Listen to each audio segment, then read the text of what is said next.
নমস্কার, আজকে একটা নতুন ব্লগে আপনাদের স্বাগত। এই ব্লগটা পুরোপুরি একটা বিয়েবাড়ি রিলেটেড ব্লগ। আমি আমার বাপের বাড়ির কাছে, ঠিক বাপের বাড়ির পাশেই একটি বিয়ে অ্যাটেন্ড করতে আমার বাপের বাড়ি এসেছি। সন্ধেবেলা মাকে নিয়ে আমি আমার 2 মেয়ে সেই বিয়ে বাড়িতে উপস্থিত হলাম। বিয়েবাড়িটা হচ্ছে বিজয় মঞ্জিল, বর্ধমান রাজবাড়ি, মমিনপুর। নহবতখানা, পুরনো রাজবাড়ি, তার সাজ সজ্জা সব মিলিয়ে চারিদিকটা যেন একটা নস্টালজিক হয়ে গেছিল।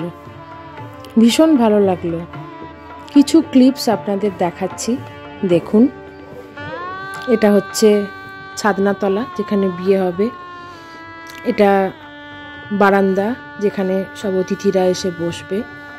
এটা সামনের একটা বিরাট ওপেন প্লেস, যেখানে বুফে খাওয়া, ড্রিঙ্কস এই সমস্ত ব্যবস্থা করা হয়েছিল।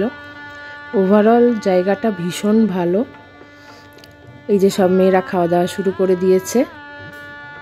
অ্যাকচুয়ালি মাকে খুব ধরে ধরে নিয়ে যেতে হচ্ছে, সেই জন্য মাকে এখানেই বসিয়ে দিয়েছিলাম। আমার মায়ের পায়ে কোমরের খুব প্রবলেম আছে। তারপরে আমরা একটু এদিক ওদিক ঘোরাঘুরি করে এক্সপ্লোর করছিলাম বিয়েবাড়িটা। লাইটিংটা অপূর্ব লেগেছে আমার, বারবার শুধু লাইটিংয়ের দিকেই চোখ যাচ্ছিল। একটু ড্রিঙ্কস খেলাম, মেয়েরা একটু ফটোশ্যুট করছিল, এপাশ ওপাশ। যাই হোক, এই করতে করতে অনেকটা সময় পেরিয়ে গেল। বিয়ে ছিল একদম রাত্রি 1টায়, তো অতক্ষণ তো আর অপেক্ষা করা সম্ভব নয়। আমরা যথারীতি ডিনারের দিকে, মেন কোর্সের দিকে এগিয়ে গেলাম। ডিনারের মধ্যে অনেক কিছু ছিল, সেসব আর আলাদা করে বলছি না। সব নিয়ে খেলাম, মাকেও বসিয়ে খাওয়ালাম।